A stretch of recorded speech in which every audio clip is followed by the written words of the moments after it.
Hi and welcome to the latest video in the sequence showing us swapping out our engine on our yacht. This video deals with the preparation of the engine bay. So that's the coverings on the inside. The sound deadening was okay, but the covering over the top of that needed to be replaced. The wet exhaust system for the engine, and also the piping and electrical control systems for the engine. So before we could actually install the engine, we had to make sure we got all the parts that we needed, the water locks, various pipes and things that we needed to investigate. So a lot of work in that, work in the engine bay to change the supports, new skin fitting we needed to do, and all the controls for the engine and the piping for the exhaust. So the issues are basically to do with the exhaust hosing on for the new engine. And the new engine is a 90mm diameter hose, whereas the old one was 60. So I just assumed that I'd be able to plumb it in to the water, which is this red outline on here, and downsize when it came out, and that would be okay. But the engine manufacturers are looking for 90mm because it's now got a turbo. So what does 90mm do to it? Well, as you can see from this, the red one is the original pot with a 90° on the top of it. The darker line is the first pot I looked at with a 90mm elbow on it, and you can see it comes up much further, so I'm about 200mm above what was the previous pot. I found one that's 400mm. It fits under there if I make some modifications to the supports. The engine goes into a water lock and then goes up through a huge loop, which is probably 4 meters of piping in this loop. It comes out a bulkhead and then goes through several bulkheads and eventually exits the boat through a skin fitting. But the skin fitting is not just a skin fitting, it's not just a stainless fitting, it's actually a glass fibre tube that's glassed into the hull with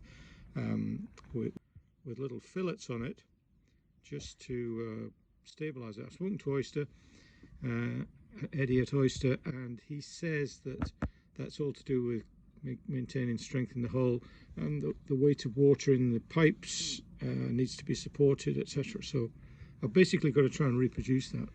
The other part of the issue has been, so how long is the pipe, and what exactly does the motor allow you to use a larger or smaller diameter on? So I've had to do a lot of measurements. I think the conclusion I've come to is that no matter what happens here, I'm going to have to bite the bullet and go with a 90mm diameter piping, because there's 4 meters of pipe in here, there's a further 3 meters in the hull, and then 2.5 meters at the back end as it goes over a swan neck and into the final exhaust. So it gives me something like 9.5–10 meters of hose to deal with. So I could trim this loop down, but that's a feature in Oysters to try and make sure that you don't flood your engine, and this is belt and braces to prevent that as well. So I could trim this down a bit, that would get me down a little bit, and I could go minimum possible and just use this loop rather than this one, but that gives a few problems with the water lock. So you begin to see the picture here, it's quite complicated. So the way I've decided to solve the problem is two sources. One is to find a new water lock, which I've talked to you about.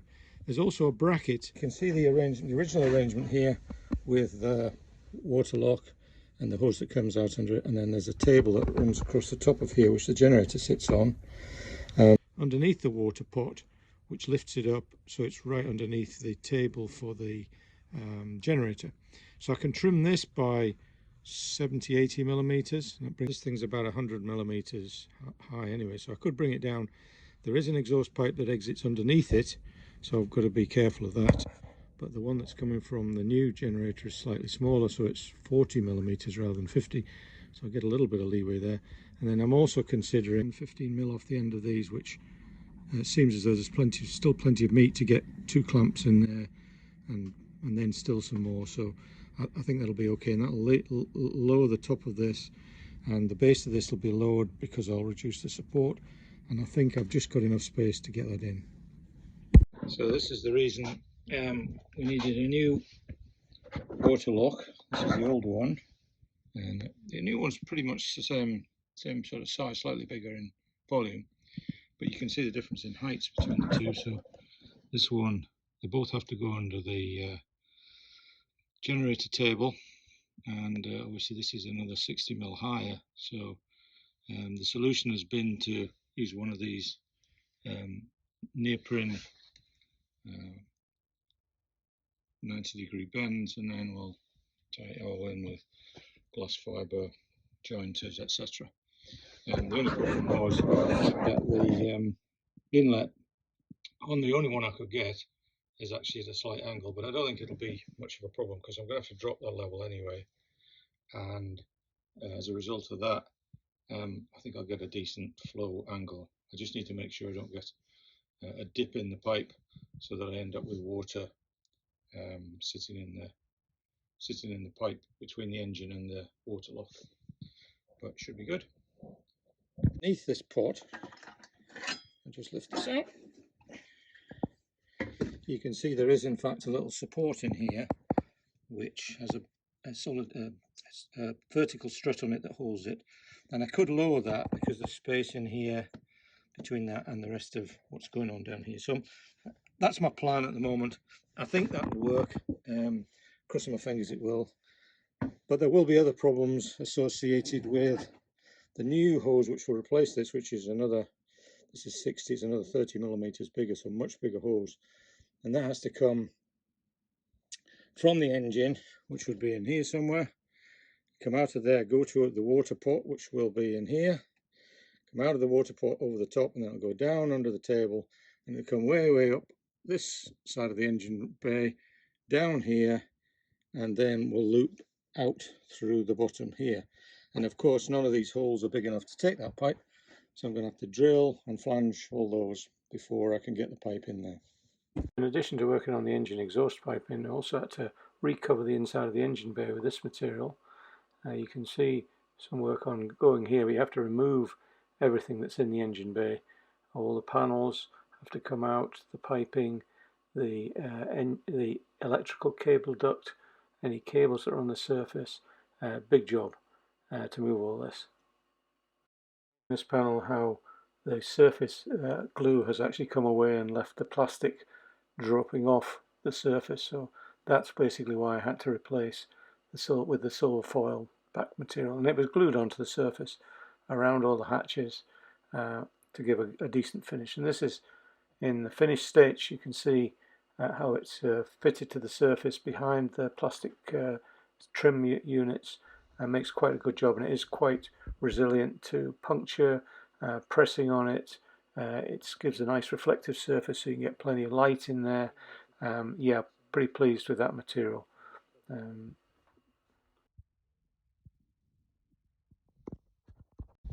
So this is the chaos that installing this lining is causing.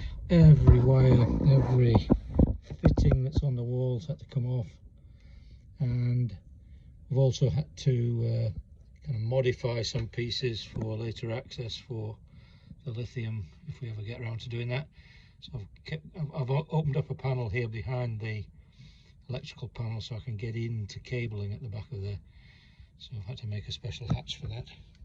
The typical ceiling panel here, so I've glued it to the ceiling, and this is where the water pipes will come through. So for the sink, so there's a little hole here. You can see how I'm making a little hole there. Glue that all in and tape it, and then the plastic can go back over the top of it.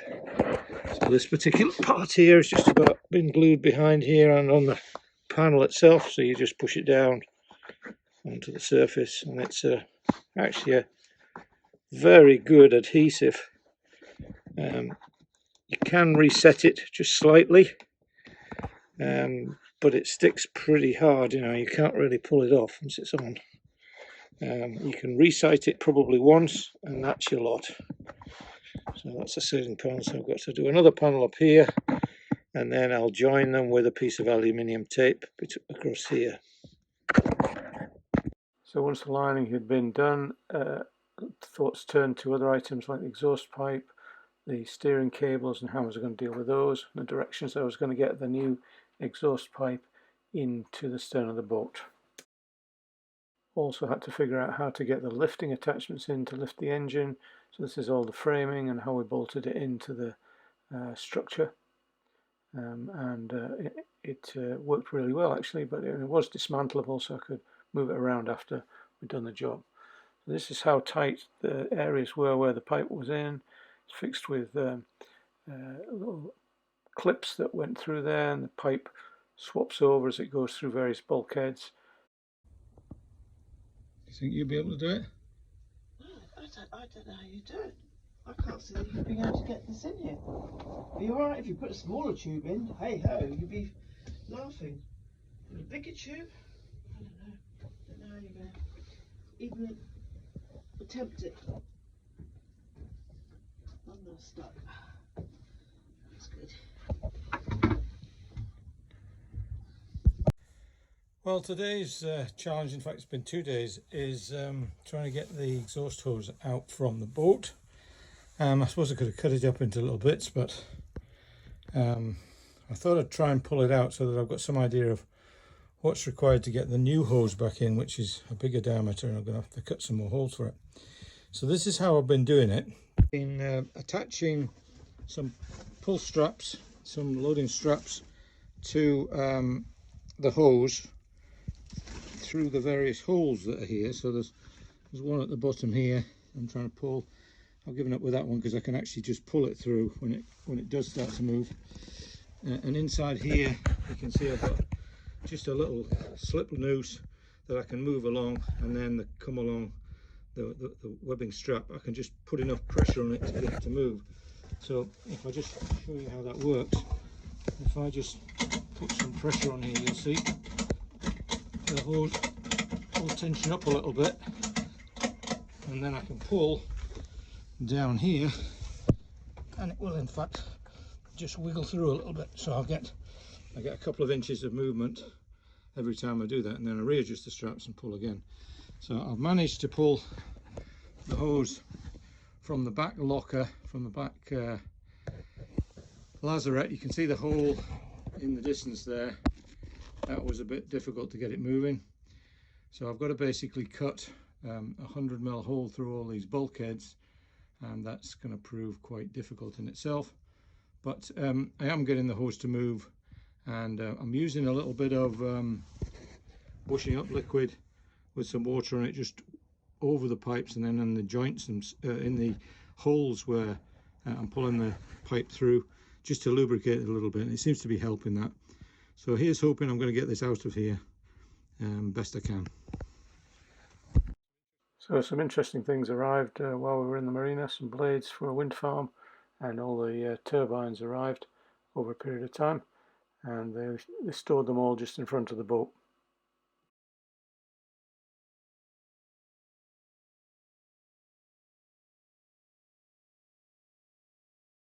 So I've been a bit remiss on doing videos. The last few days have been quite busy this last week.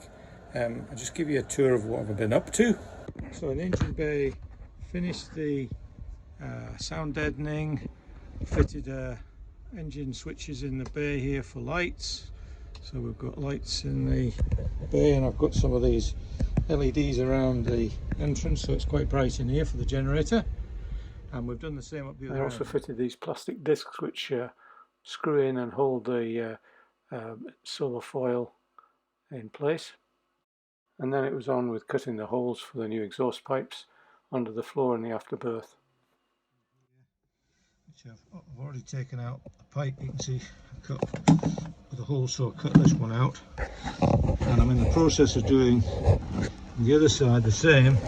And I use a piece of plywood drilled into position so it holds it in position, and I can get the hole saw in there, because the hole saw, or the drill, has very high torque, and it tends to try to wrench itself out of your hands. So you've got to make sure you get it in the groove properly and control it. I've already cut a hole in this section here. You can see where the original hole was. I cut another larger hole, and I'm going to epoxy or glass the inside face of that, just to seal the wood from any moisture getting in. So what have we been up to today? Well, today we've been trying to fit, well, we have fitted a guide tube that will go from the engine bay under the floor in the aft cabin. This is where the tube is, and you can see that I've had to drill a hole through here, which is obviously going to be bigger than the exhaust pipe we're using.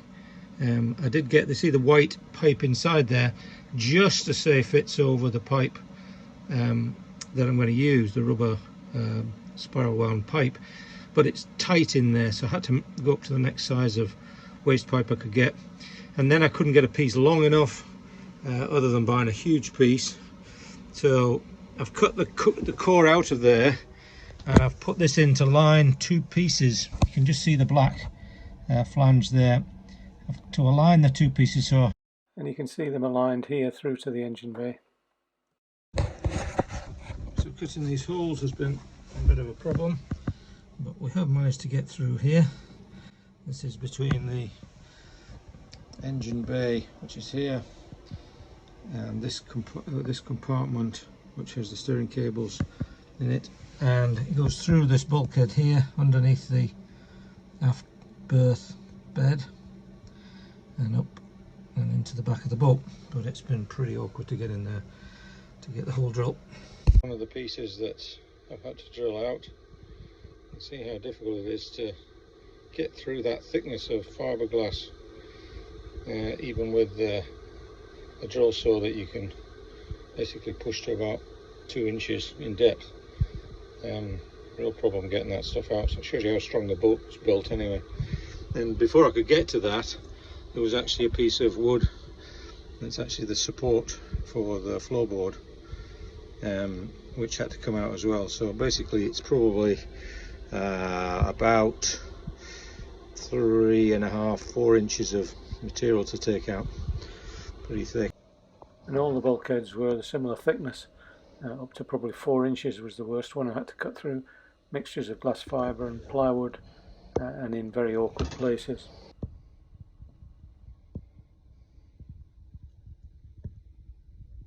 When the salesman at the Southampton Boat Show tells you that it's just a direct drop-in for your existing engine, I'm afraid you've got to take that with a bit of a pinch of salt, because there are a lot of considerations to take into place when you're putting a new engine in. Firstly, you've got to look at the geometry of the engine in place. Will it fit? Do all the ancillaries fit in, like alternators? You've also got to look at what size of lump can you actually get through your hatch, down into the engine bay, through the various doors and things that you have to deal with on the route in.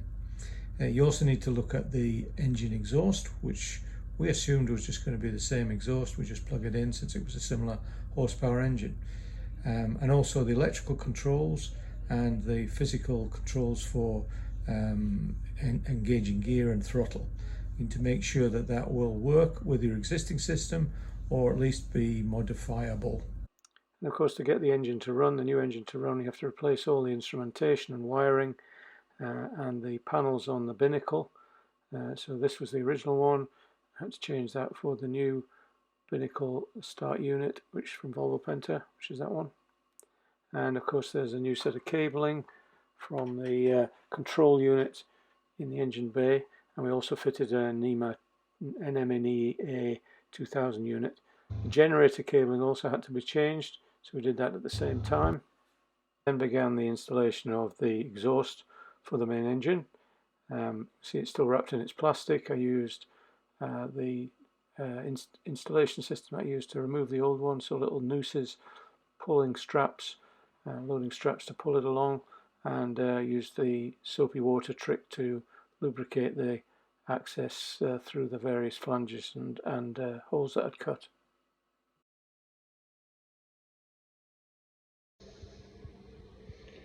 So another day of pulling exhaust hose. We've got a bigger strap now, and a strap that goes through and under the bed and down and into this space down here, and that's working reasonably well. I've got a little bowl with some washing up liquid, fairy liquid in it, and that's proving to let me get probably an inch at a time through where I'm pulling from. Really awkward, but I'm down to the last foot, so that's from that blue mark, and I pulled that through this side. There should then be enough hose that has to go out through this hole and up and into the after lazarette locker to enable me to hook it into the connection I'm going to have to build. That'll go over the side through the stern. I also replaced the fuel piping that went from the main tank down to the various taps and eventually go to the engine through filters, etc. And that was another little extra job that we had to do while we were dealing with the installation of the engine. I hope you enjoyed that video. Sorry it was a bit lengthy, but there was a lot of stuff that went on to prepare the engine bay, so hopefully it gives you an idea of the scope of work that's involved and some of the tricky little problems that you've got to overcome as you do that sort of thing. So it's not a straightforward project by any means. Certainly quite a few things that we had to deal with.